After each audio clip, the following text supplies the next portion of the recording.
Simone made the headlines in 2011 following his refusal to take part in match fixing whilst playing for Italian Serie B club Gubbio.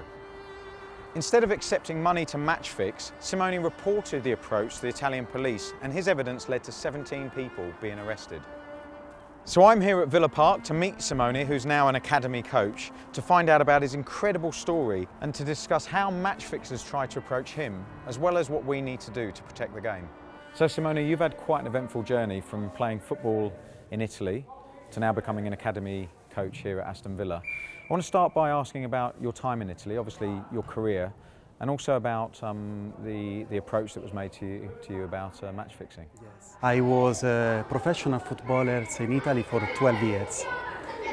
I started to play with AS Roma when I was young. I was 10 years until 20. My last club was Gubbio in Serie B. I played with them for 5 years and I won 2 leagues with them. But one day I received an invitation from a former teammate to meet at a bar.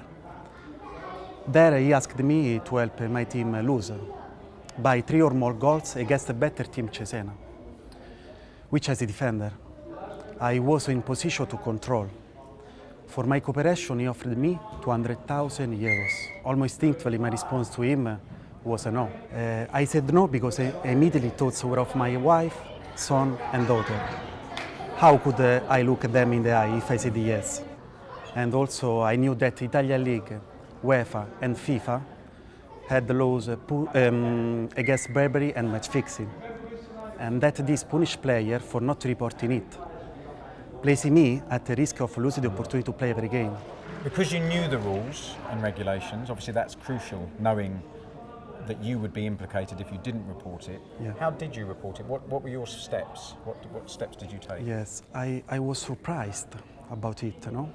And I immediately to report to FA.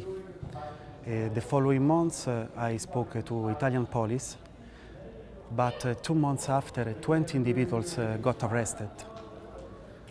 But I protect my job.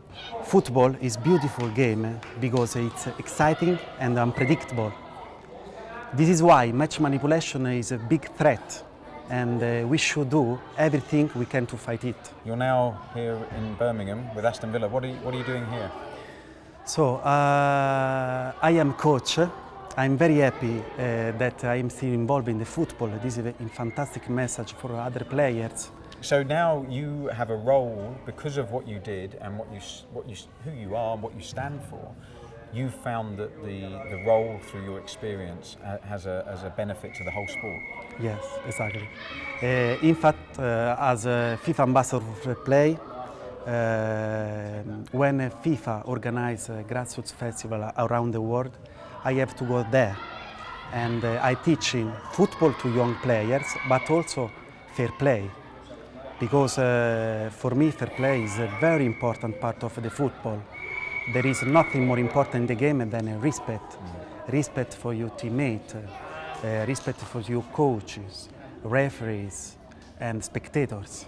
So obviously the football authorities are a really key part of this and making sure that they're doing everything possible. What do you know that they're doing?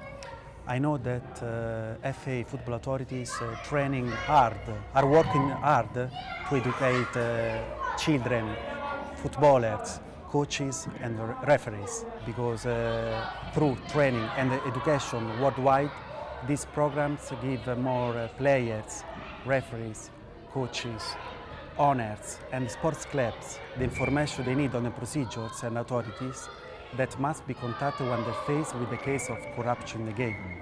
Because it's everybody's responsibility to play fair.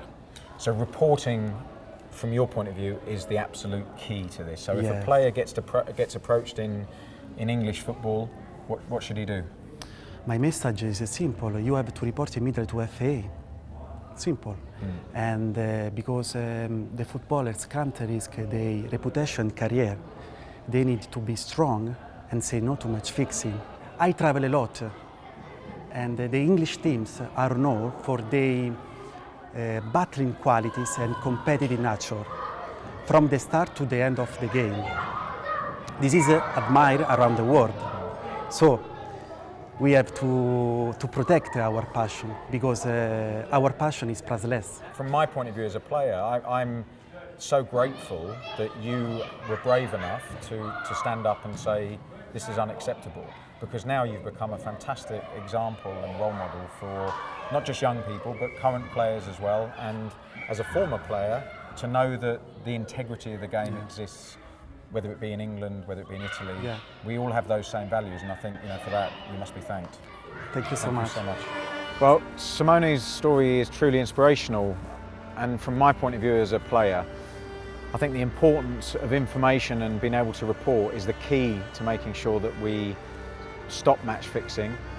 We have to recognise that it is a reality in football, and that we all work together doing everything we can to make sure we stop it. Match fixers are likely to get caught, and if they do get caught, they're going to get charged by the FA and probably end up with a suspension. It's also a criminal offence, so any match fixers who are proved of that are likely to end up with a prison sentence. If you are aware of any match fixing, if you've been approached yourself or you know somebody that has been approached, you must report it to the FA. They'll be able to help you and liaise with the appropriate authorities. We all have a responsibility to keep the game special, so contact the FA using the following details.